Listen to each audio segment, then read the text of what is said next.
Yes, ladies and gentlemen, welcome back to another edition of Two Black Dads. It almost sounds like a little Sanford and Son there. Mm-hmm. Yes, indeed. Okay, It's a little surprise for you there, Tyson. I like that. I like that. I like that. This is Two Black Dads. As he said before, I am one of the hosts, Tyson Bell. And I am the other, Keith Luke. And I am honored to have our guest today. He is a friend, a mentor to me, and he is a great dad. And we're going to get his perspective on a lot of things. But Themba, go ahead and introduce yourself. Tell us your name, a little bit about yourself. Sure. My name is Themba Makapela. That's spelled Themba.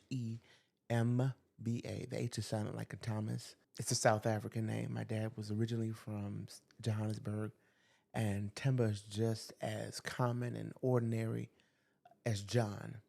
Every family has a Themba in it.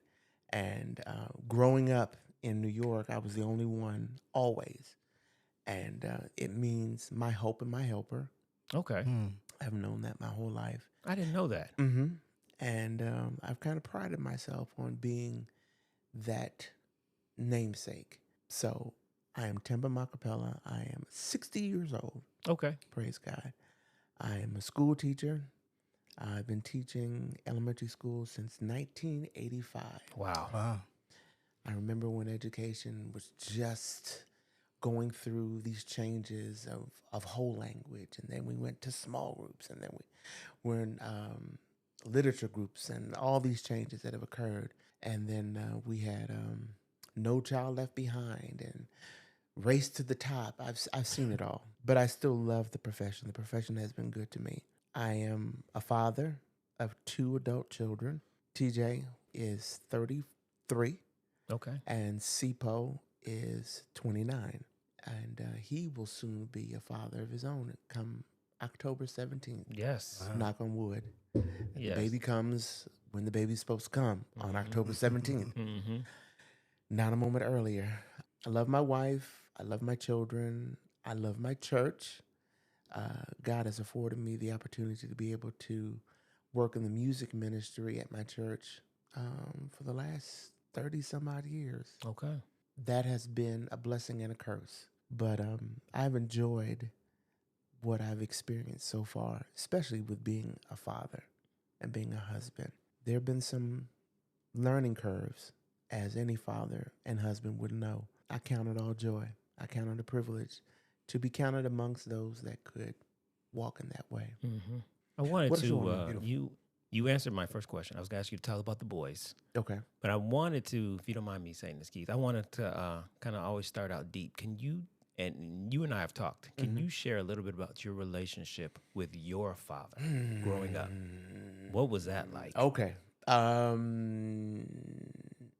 Well, my father grew up Seventh-day Adventist, which I had no idea what that was growing up, because I was going to church with my mother, and we went to a holiness church. And so it was really combative in the house, because Adventists have a view of, Sunday people, and then let alone Pentecostals. Yeah. Every Sunday was a little combative. And I learned to play the piano while sitting on my mother's lap. The first song she taught me to play was King Jesus Will Roll All Burdens Away. And because she used to play in her father's church. She was the musician before she went away to school. I watched my mother play and her love of God's music, and I wanted that same ability. And so growing up with my dad, being from a third world country, and his views of people who went to church on Sunday, it was a little difficult. Then also his cultural views of what the responsibility is of the oldest child, the oldest son. It took me a long time to figure that out. But I finally got it. I finally got it before he passed. So growing up with my father in New York with a father from Africa during the time when hip hop is just starting and becoming the thing. Yeah. And my brothers and I are interested in rap music and all that, and being lured in that direction. Also having a love for gospel music. that's where our arguments always stemmed, because he was like, oh, just African Americans, I want to make all this noise, making all this noise. You know, I would say, well, show me somewhere in the Bible where worship was quiet.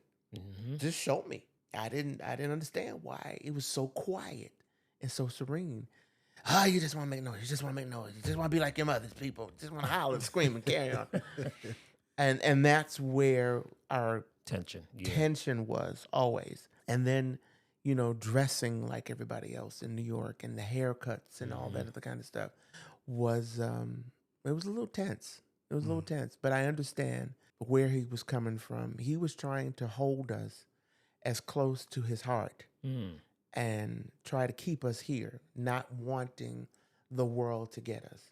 Okay. And I understand that now as a father. You know, you do whatever you can to hold your children. And I've said to my own boys, you know, the Bible says, keep them close to you. Keep them close to your heart. Keep them close to your heart, you know, and the world won't get them. And I had to remember those same sentiments when I would think about my dad.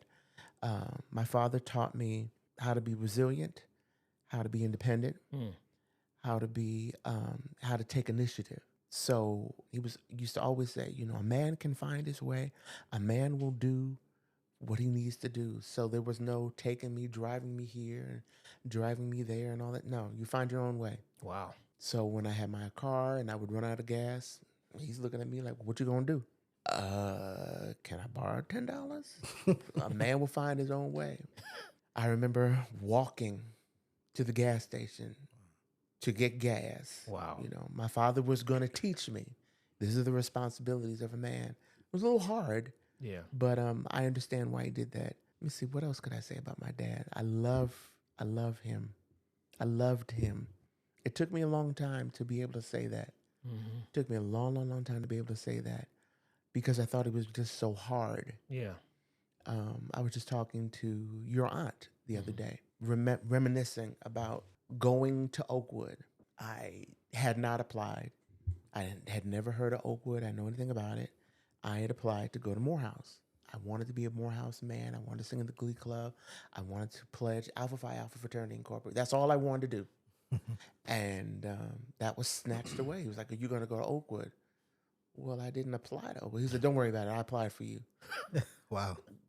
Well, I have a scholarship. Yeah, they'll take the scholarship. I said, okay. And that one faithful day in August, my parents took me to the Trailways bus station in Port Authority in New York, put me on the bus, sent me to Huntsville, Alabama. To where? Where am I going now? And you had never been down there. I had never been down there. To the South. I'd been to the South, Yeah. but I'd been to Montgomery, Birmingham, never Huntsville. What is Huntsville? What year was this? This was 1983. Oh, wow. 1983. This August of 1983. On a bus by yourself. On a bus by myself. When you get there, you'll be at school. Wow. Okay. And you don't argue. No, you don't. There's no reason to argue. This is where I was going. Yeah. So I had decided at that point in time, I'm going to keep my scholarship, but I'm going to do whatever I need to do to get kicked out of this place. I don't want this. I don't like this. Black people don't go to church on Saturday. Jews go to church on Saturday. Black people go to church on Sunday. This is a cult. What is this? I'm not doing this. And they keep talking about Ellen White. Well, who was she?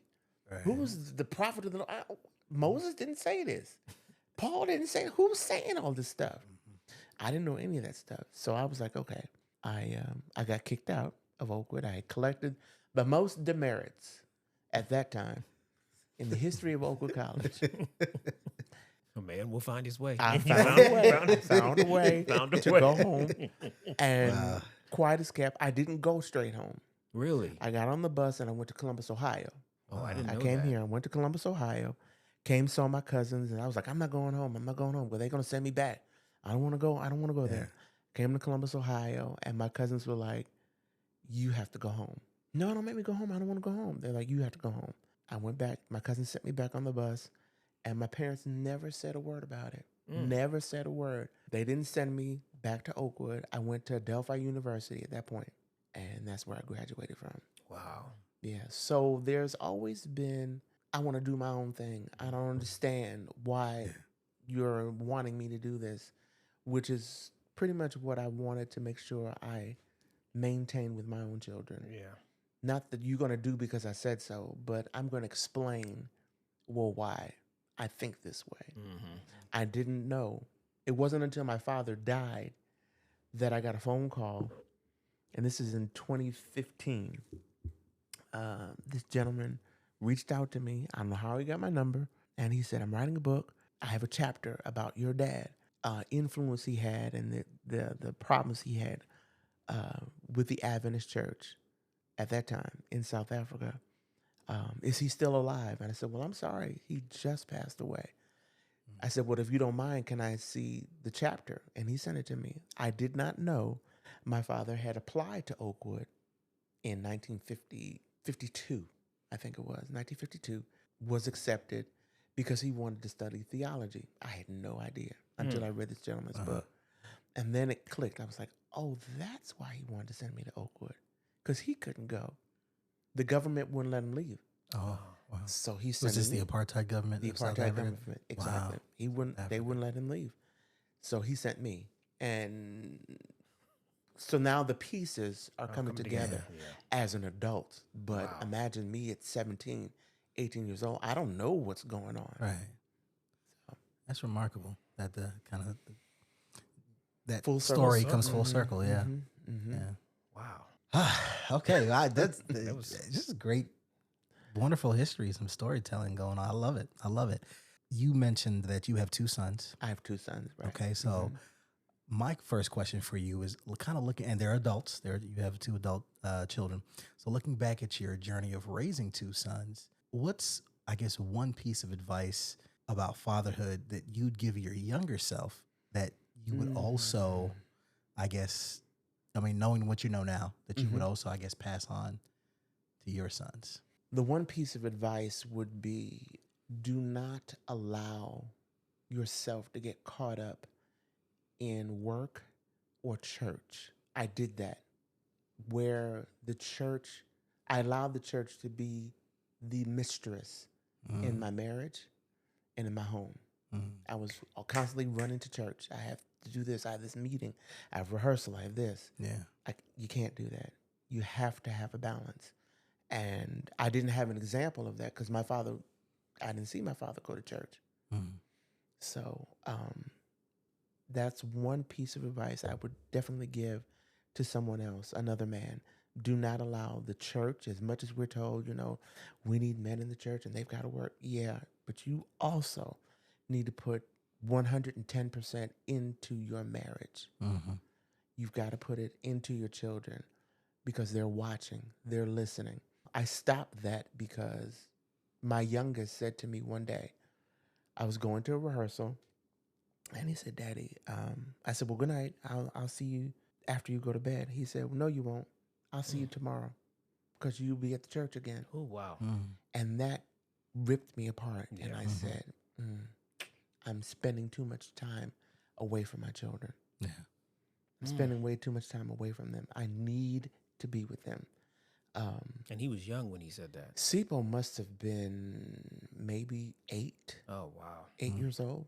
And what he knew was that I was going to run to the church. I had to run to the church for a meeting or rehearsal, whatever. I wasn't chasing women. I wasn't doing that. But I was chasing church. Chasing church. Yeah.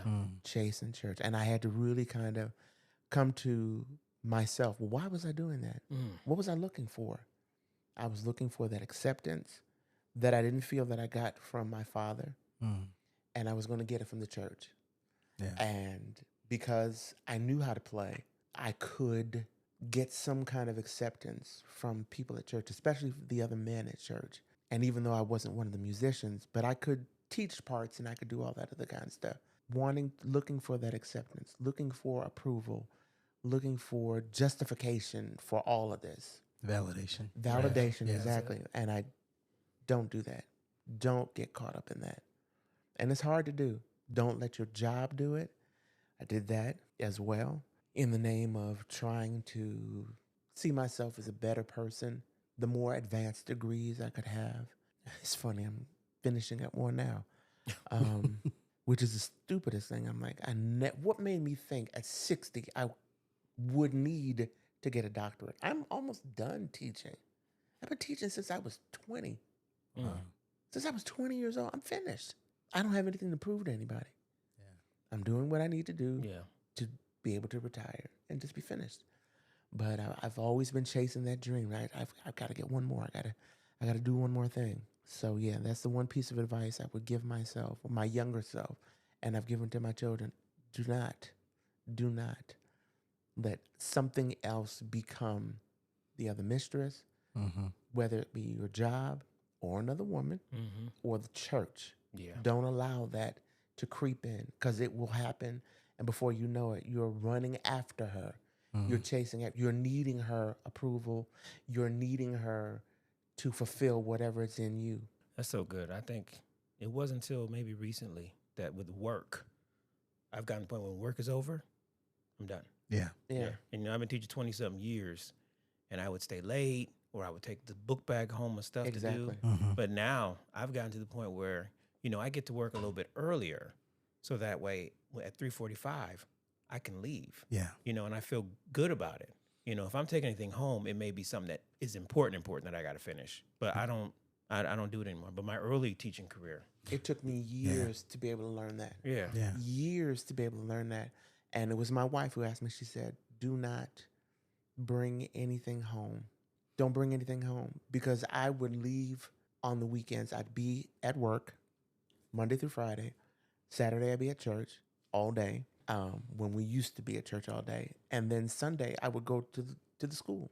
I knew I had the code. Yeah. I could get in and I could get work done. And I would be there all day Wow. getting my room set up, getting Prepped for the bulletin week, boards done, lesson plans done, just working. Yep. Yeah. I became a workaholic. And she said, please don't do that unless it's something that I have to get done. Report cards. Yeah. Okay, I understand that. But grading papers, if I don't get them graded before 4 o'clock, they don't get graded. Yeah. No, I Everybody check. Yeah. Okay, Right, you passed. right. I'm done, finished. Yeah. I cannot spend my life doing this. No. Yeah. Yeah, I had some veterans pull me aside in probably my first couple years of teaching, and because I, like you, I would get there, I was going for teacher of the year, At one point I was getting to work at 6:30. The school day didn't start till 7:15, but I was getting there at 6:30. Badging in and or getting into the building and doing all this and that and staying late.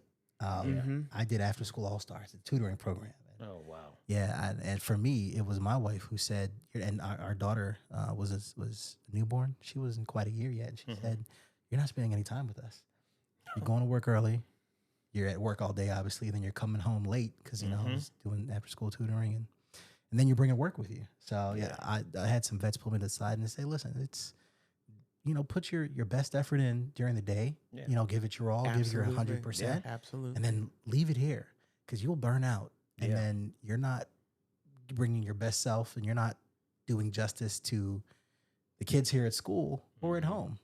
So yeah, I kept learning. I kept doing. I had a to-do list. I always have but it kept growing. I would cross something off, and I was like, I'm finding more stuff to do the longer I stay here. Yeah. I said, there's always going to be something to organize. There'll always be more in this classroom. So that's why I was like, I'll forget it. I'll go. Yeah. It's and the irony of it is, if you drop dead, they're just gonna find somebody to replace you.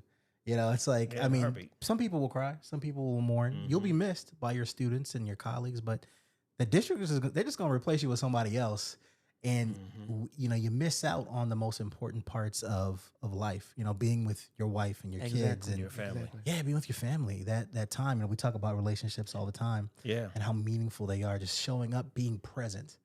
And versus just being busy.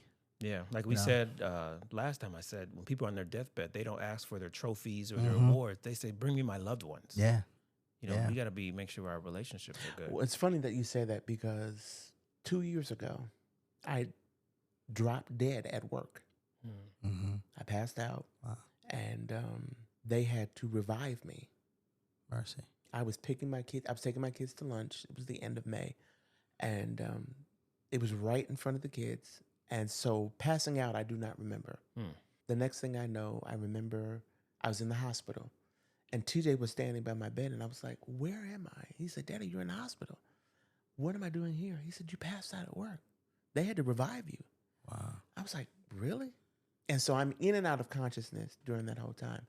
And so as you say that, I was triggered by, I just experienced that. Yeah. Yeah. I just experienced that. My principal, my assistant principal, rode with me to the Grady Hospital in the ambulance, was calling some of my team members. It's like, well, tell me what happened. They're like, well, this is what happened. We really don't know what happened. All we know is that you passed out at school. We weren't told anything. I said, oh, okay. And so, me thinking, oh, I need to hurry and get out of this bed because I'm going to miss field day. Oh, wow. I'm going to miss field day. I need to be there with the kids. Marnie had to tell me, she said, you have to be kind to yourself. Give yourself a chance to heal and be healed. God is working a miracle in your life, but you have to give yourself a chance to be healed. I didn't know that I'd had a stroke at work. I didn't know that my pressure was so high because of the stresses of life. And, you know, trying to get this done. And I've got this meeting and I've got this IEP to write and I've got this to do. That it was finally getting to me. It was finally getting to me. My body couldn't take anymore. And I just passed out at work. And I did not suffer, thank God, from the slurred speech, the arm that we've all seen, the leg dragging. I didn't suffer from that. But being able to come back to 100%, like I can move from activity to activity as we do in our classrooms. You got to do this, you got to do this, you know, and think quickly. I couldn't do that. Yeah. I still struggle a little bit with that, thinking, okay, what's happening? What am I supposed to be doing now? I have sticky notes everywhere for passwords and, okay, these are the directions of how to get to this program and this is what they're looking for. And I remember asking meetings, okay, you want the data from what? The beginning of the beginning of the year to the middle of the year? Okay.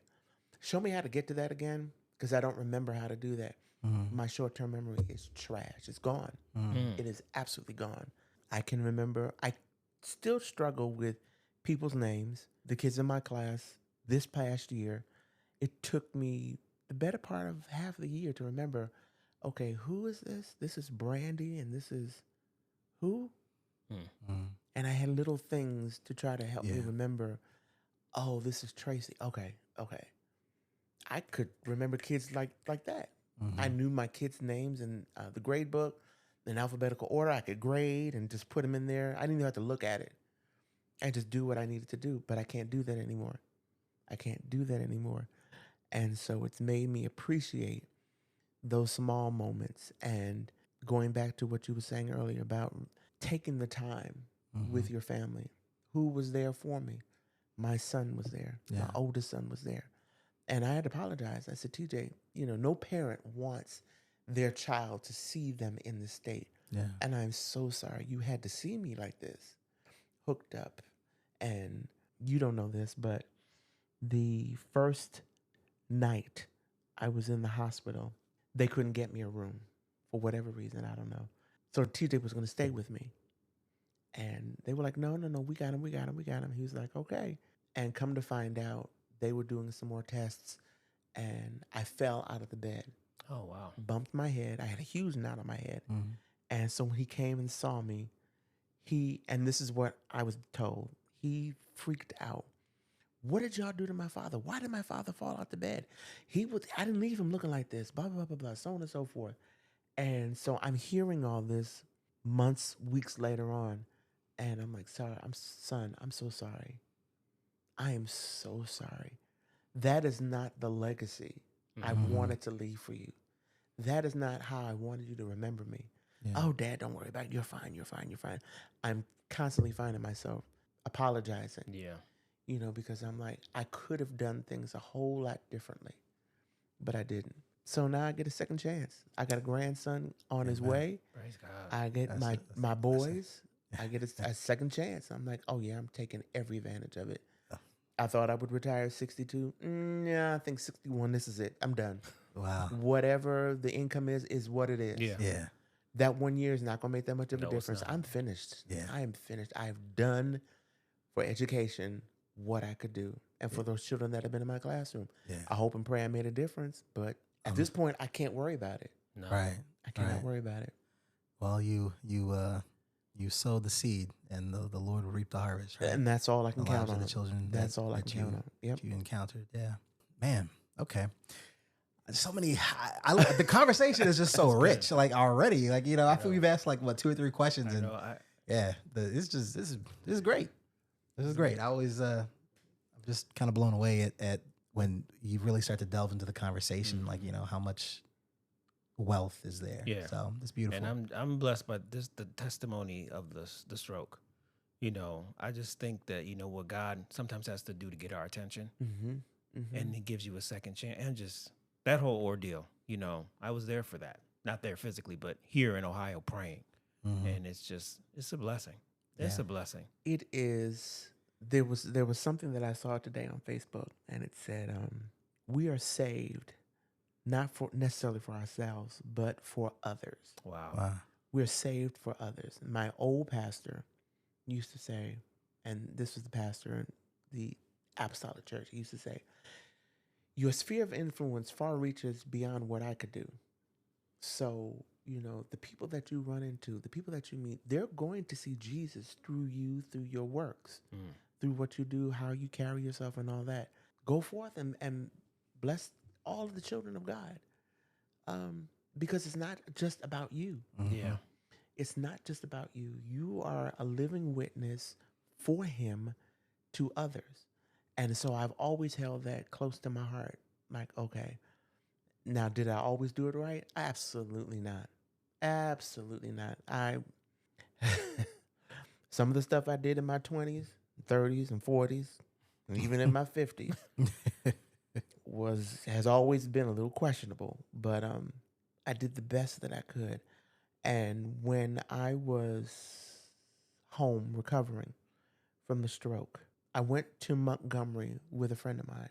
Was telling his aunt what I had gone through. She said, "So when is your birthday?" I said, "May 8th. She said, "Okay." "And when was the stroke?" I said, "May 13th. She said, "Oh, okay. There's the number 5. 5 days after your 60th birthday, you had your stroke, and you flatlined, basically. And the Lord brought you back." So if you understand God's numbers, then you understand what the number 5 signifies.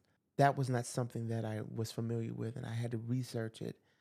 And the number 5 is the number of restoration. I was like, wow, God, you restored me. Yeah. As sinful as I've been. Knowing what I've done. Knowing what I've done.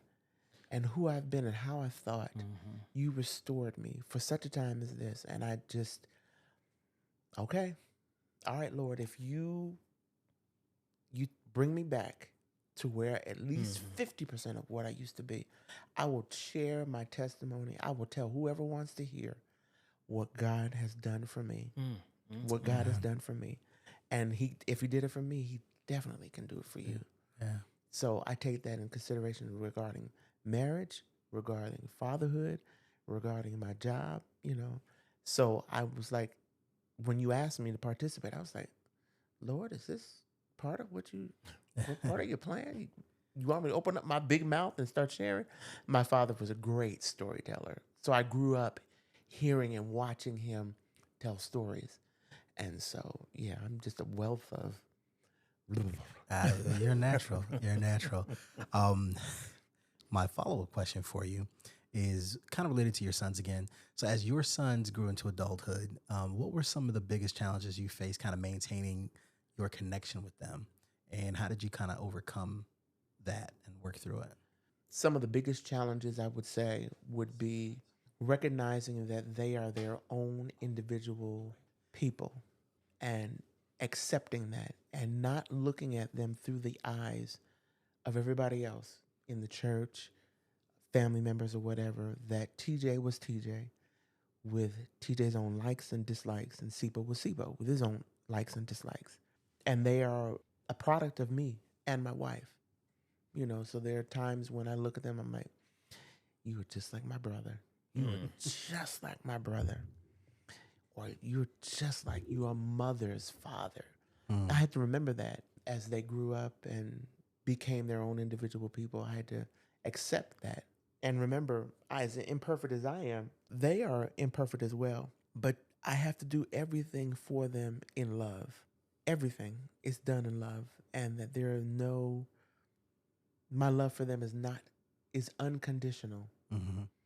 That was one of the problems that I had as a youngster. I always felt that my love had conditions Yeah. With your own father? with my Your own dad? father. If Okay. my grades were not what they were supposed to be, if my behavior was not what it was supposed to be, there were conditions, Yeah. And it's not anything that he said per se, but it was just the way we moved in the Yeah. house. Mm-hmm. My mother used to say, "You are your own worst critic." Wow. A B just wasn't good enough. I Yeah. had to get an A. Yeah.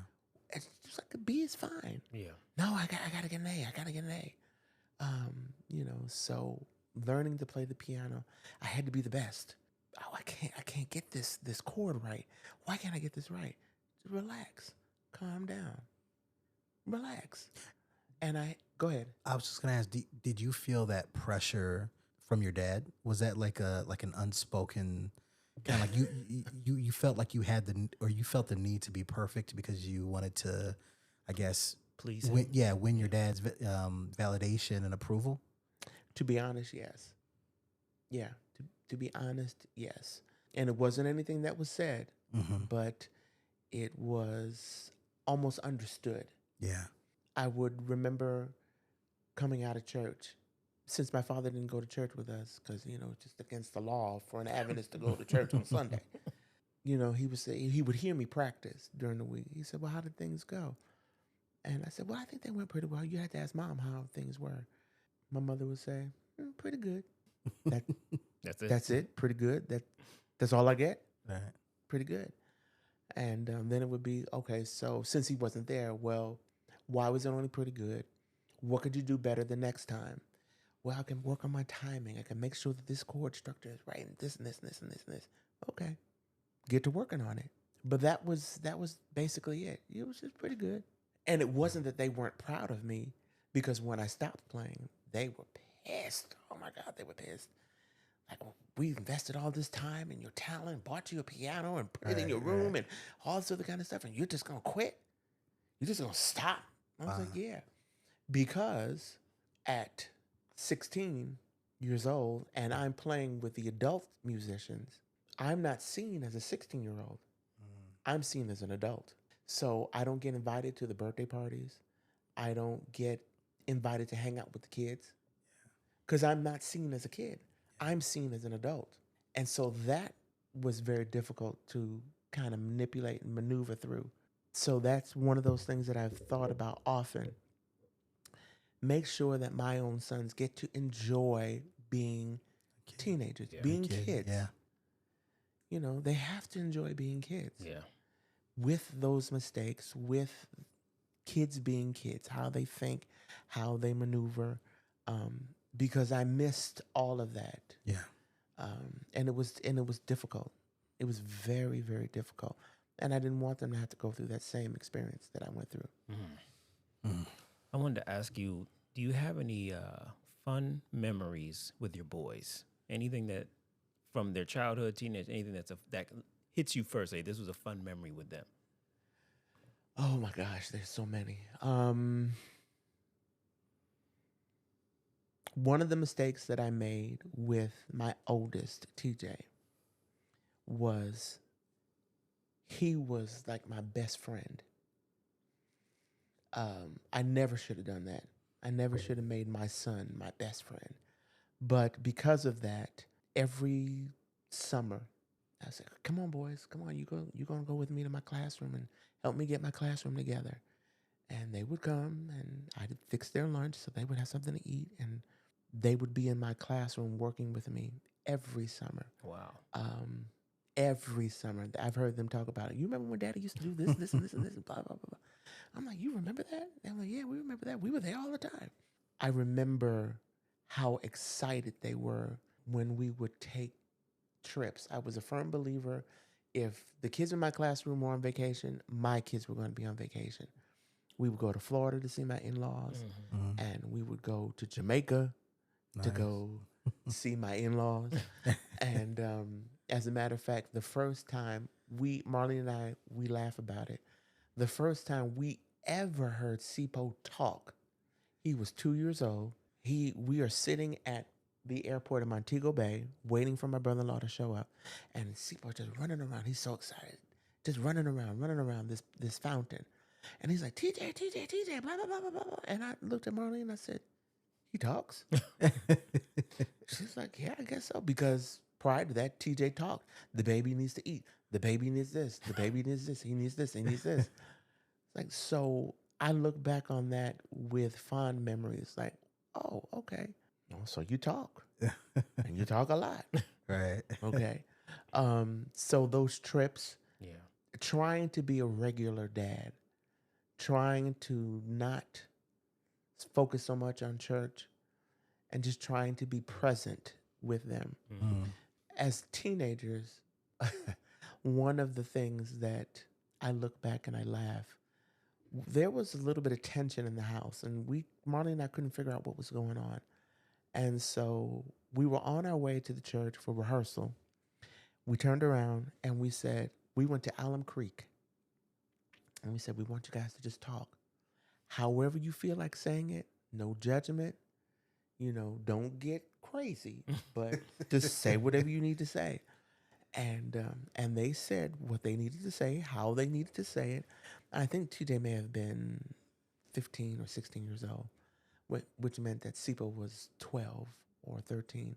So they were just talking as teenagers would talk, how they would talk. I said, okay, let's watch the cussing, please. Let's be careful with that. It's making me itch a little bit. But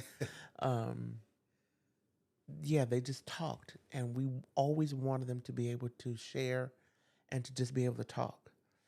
And there's no judgment. You can say what you want to say, how you want to say it. Just don't be disrespectful. That's all I'm asking.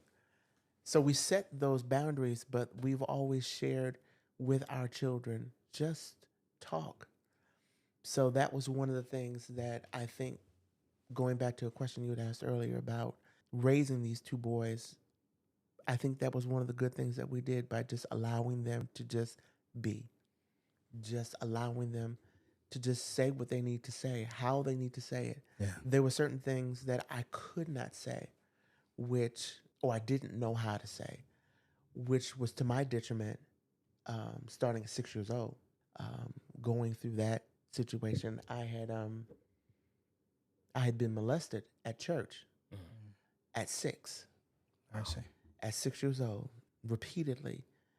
And I didn't share with my wife until we'd been married maybe 10 years before I was able to share with her. I felt comfortable enough. I felt secure enough that I could share with her how I felt. And she said, oh, that's why you do this, this, this, and this, and this. Because one of the things that I did, and I didn't realize I was doing it, as we do many times, you let the children just go to the bathroom, do whatever. I couldn't let my boys do that. Yeah. Where are they? I got to get up and go with them. I got to find out where they are. Because of my own previous experience of molestation, I needed to know where they were, who was around them, what was happening to my children. Yeah. I didn't want them to have to experience what I had gone through. And it followed me into my early teens, my late teens, into my 20s, into my marriage. Yeah. It was horrible. It was horrible. I didn't want my children to have to experience that. So I wanted them to be able to share with whatever they were going through. Yeah. However they felt that they needed to share it. I had to be okay with that. I think it's very empowering, especially, I know you said you grew up, your dad is from South Africa. Mm-hmm. In past podcasts, we've talked about with different guests. When you grow up I grew up in a West Indian home. Mm-hmm. It was very traditional. My dad, for a long time, my dad was very strict. Mm-hmm. And there's a very salient moment in my memory when I was 13. It was my 13th birthday, and my father sat down and we had a conversation that I felt just changed our relationship forever, for the better. Mm-hmm. And just, being able to be open and to be honest and be able to speak about things without the fear of like judgment, and just to be able to connect. And like you said, just having your boys be able to just speak honestly. I think it's, like I said, it's empowering. It's very liberating. and it makes space. It builds trust. Yeah. And it And makes that was space. what I wanted to do, to build up that trust. Yeah. So and there where there's trust, there are very few to no secrets. Yeah, exactly. Yeah. I didn't want that because I spent my early childhood. Well, I'm just not going to say anything about this. Mm-hmm. I didn't have the vocabulary to share what had been done to me and all this other kind of stuff. What my body was going through. I didn't have the vocabulary to share that. Yeah. This is the early 70s.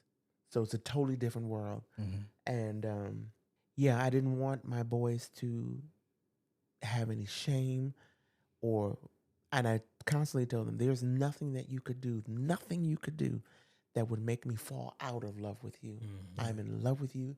You are my children. I have unconditional love for you. And I've heard, my son couldn't do this. He couldn't do this. I lived through that. I know what that feels like within my pit, that there are conditions. Nobody wants to have conditions with their parents. Yeah. I should have unconditional love from them. Mm-hmm. And I hope that they would say, that they've experienced that. Yeah. Wow. Okay.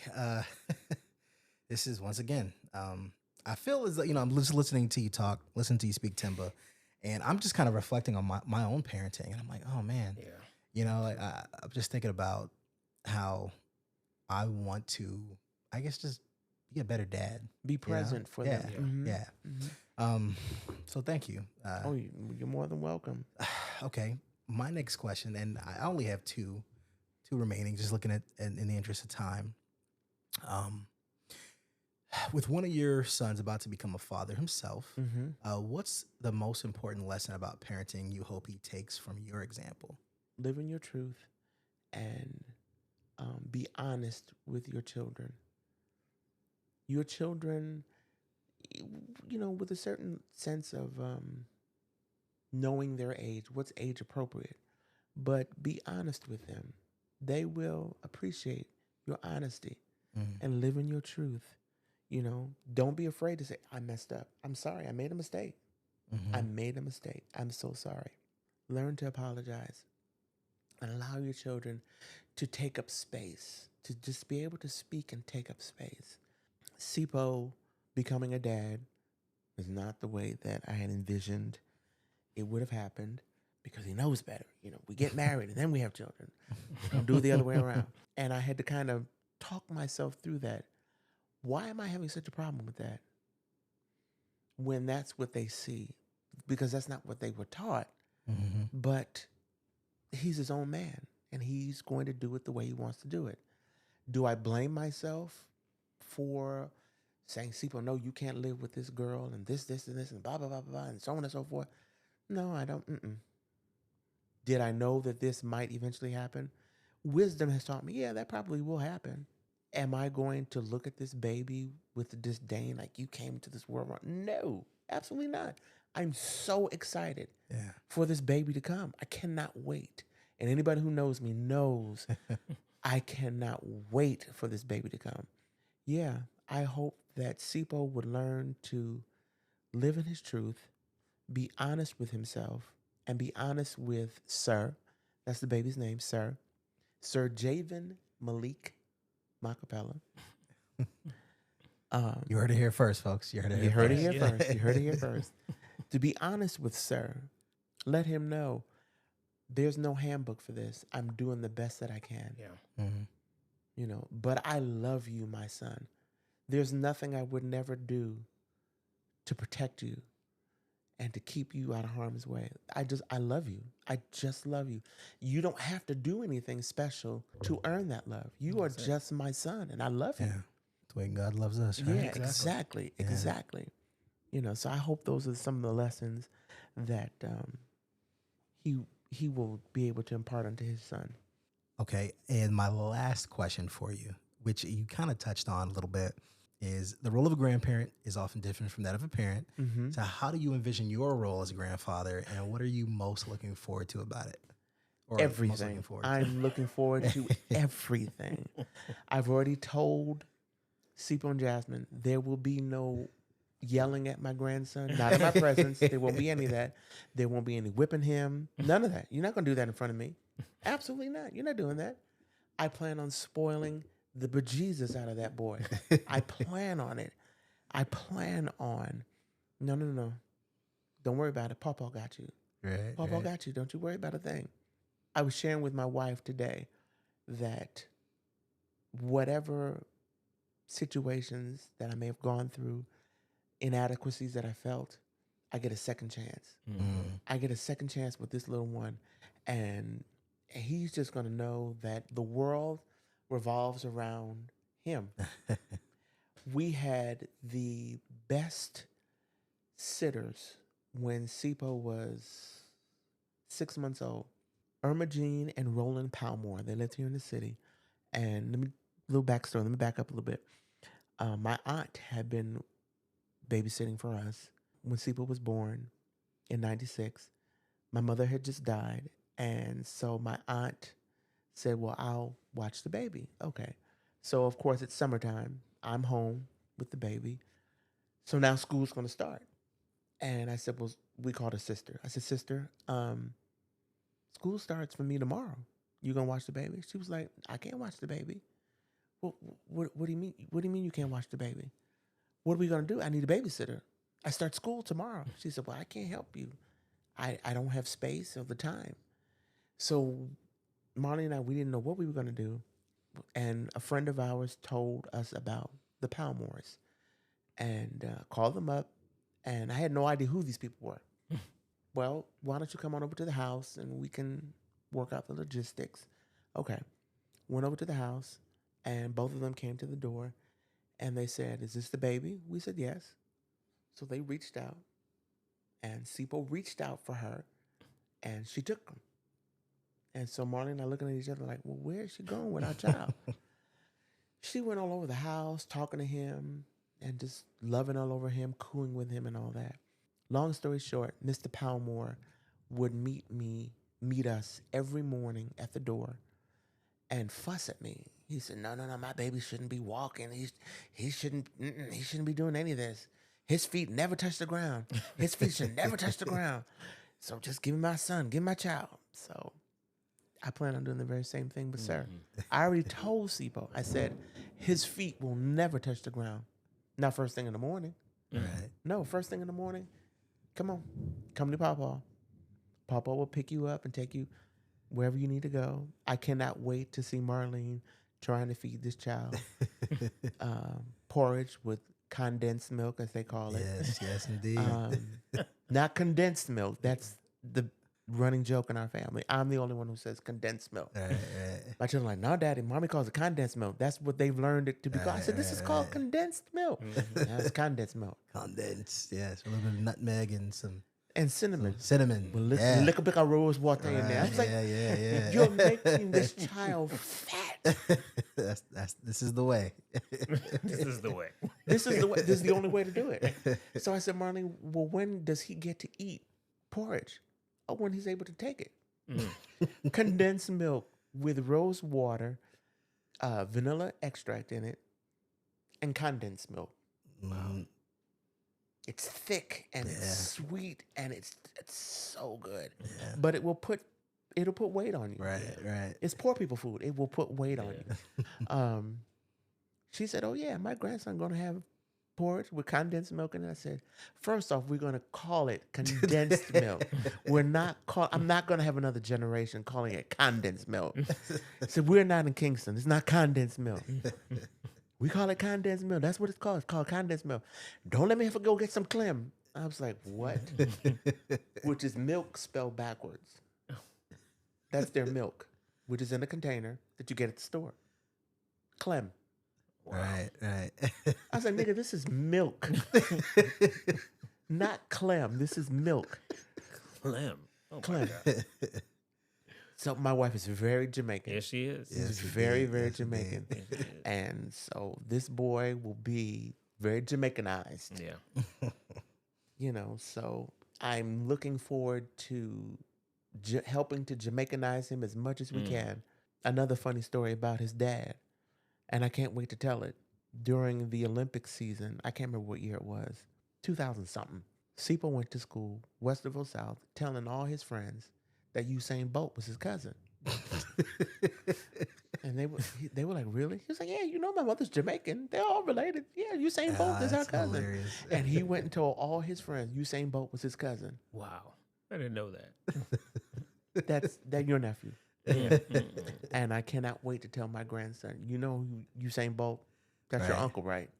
You know, I did hear that he grew up Adventist. You know, Usain Really? Bolt. Yeah, I didn't know heard his that. family's Adventist. So Well, that you might never be- know. I mean, there Well, could be a connection there. We're all related. Neither one of us grew up Adventist. I got you. Neither one of Gotcha. us grew up Adventist. But the funny thing is that once we became Adventist, we never went to an Adventist church in Jamaica. Mhm. My wife was like, "You're not gonna like it. You're not gonna like this." I think church in the islands in general is very different. Very different. from what you're used What to. you're What we're used in the used to. states. Yeah. But growing up in not growing up, but becoming an Adventist in Northeastern, I knew what West Indian church looked like, Yeah. what True. it sounded like, True. True. which is not North American No. at all. Yeah. It's very conservative. It's yeah. very, very conservative. It But is. that's what I knew Adventism to be. Yeah. You know, open up the hymnal. We're gonna turn to 229 and we're gonna sing all 18 stanzas. Here's the hymn book. I don't need it. At family worship, I don't need this. How do you not need this hymn book? How do you know all 18 You verses? memorized them. Right? You memorized them. Family worship. I know all of them. Well, definitely. Well, Well, Timba, it's been great, man. Yeah. Thank you. We Thank you. appreciate you, man. The Thank conversation's you. been rich. You are a great storyteller like your dad. yes, indeed. Yes, indeed. Always proud. And Always we are proud. all looking forward to that grandbaby coming, man. But I thank you so much Yes, for indeed. coming. We thank you. Yes, indeed. I was just going to say we'll have to save the other stories for part 2. Part two, that's fine. And you know what? It's going to be real interesting because we plan to have your son, Sipo, on the podcast. So maybe after Sipo comes. We'll get them together. Yeah. That would be great. Well, actually, that would be. I don't know if y'all are ready for this. For Sipo and TJ to be here together, I could just kind of just sit back and just like. Oh, they y'all- would dominate the whole. Yeah. They would dominate the whole thing. I'd be like, "You're lying. I didn't beat you like that. You're lying. I didn't. I don't know where you got these stories from. You're lying. Yeah. You made that up." But I look forward to it. Thank you for having me. Oh, I thank you, appreciate it. man. Thank you. Thank you. for gracing us, and it was a Just good go all the way time. out. It was. Here we go.